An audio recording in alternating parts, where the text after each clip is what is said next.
topu mərkəzdən oyuna daxil etdilər. Və ilk dəqiqələrdən belə bir kobud səhv Merçelikdən Araz Naxçıvan bu səhvdən yararlana bilmədi.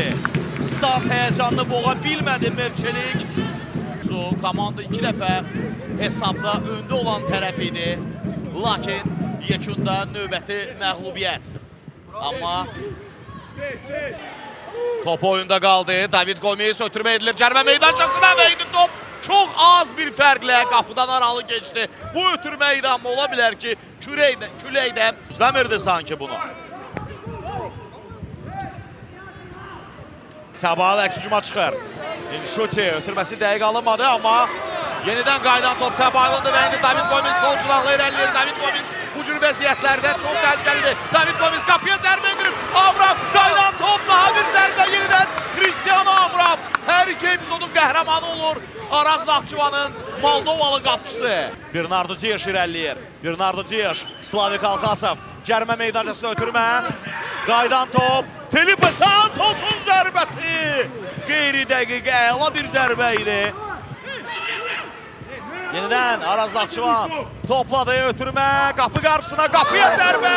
Ülvi İskəndərov burada. Sadəcə çərçivəyə düşmək lazım idi. Bir daha izləyirik.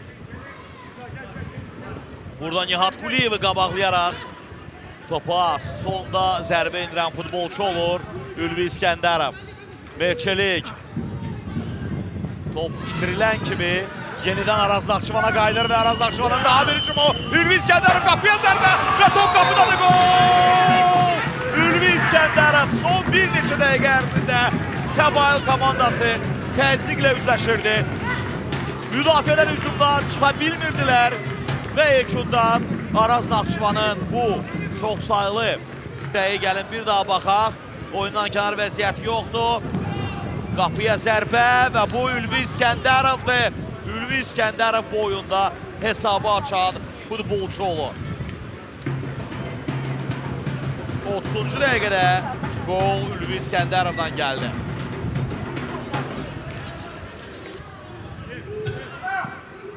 Rüfət Abdullazadə topu qəbul edən kimi sol cılaha David Gomis topa çatacaq mı? Çatdı David Gomis. Səbail təhlükəli gəlir. David Gomis cərimə meydançasındadır. Gomis ayaq saxladı, irəliləyir. Gomis zərbəsi və top çox az fərqlə qapıdan aralı keçir David Gomis. Bir daha baxırıq David Gomis. Bu cür boşluqlar yarananda çox təhlükəli olur. Və artıq Avram da top çərçivəyə geçsəydi, heç cür bu topa reaksiya. Əsas vaxt başa çatıb Rüfət Abdullazadə zərbəsini indirir. Qapı dirəyinə deyən top geri qayıtdı. Daha bir zərbə bu dəfədə şanssız bir an Səbail üçün. Üst-üstə 2 zərbə hər ikisi. Bir daha baxırıq. Bəli, Inosedin Şuti burada qüvvətli deyil, dəqiq zərbə yerinə yetirmək lazım idi. Alınmadı.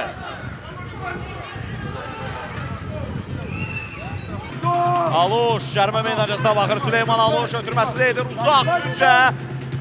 Qapıya zərbə olacaq mı? Zərbə indirilir. Top qapıdan aralı keçir. Təkrar zərbə olacaq mı? Alınmadı. Aluş ötürmə. Gomis, Aluş ev tapşırığı ola bilər. Qapıya zərbə indirilir. Və top qapıdadır mı?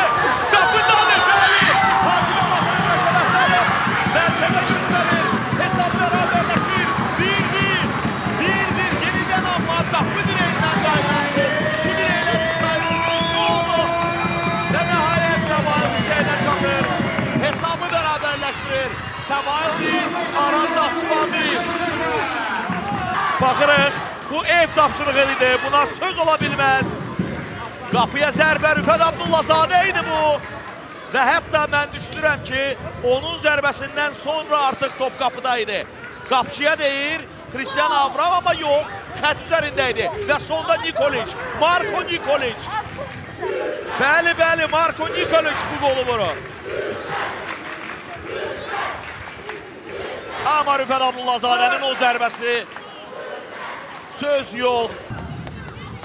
Fərid Nəbiyev, İlkin Muradov. Yenidən Fərid Nəbiyev, cərimə meydançasında Fərid Nəbiyev ötürməsi və belə bir vəziyyətdə topa bilmədi Mati Keita. Burada sol cinahda əla bir şəkildə yardılar, keçdilər ötürmə. Bir toxunuş lazım idi Mati Keita'ya.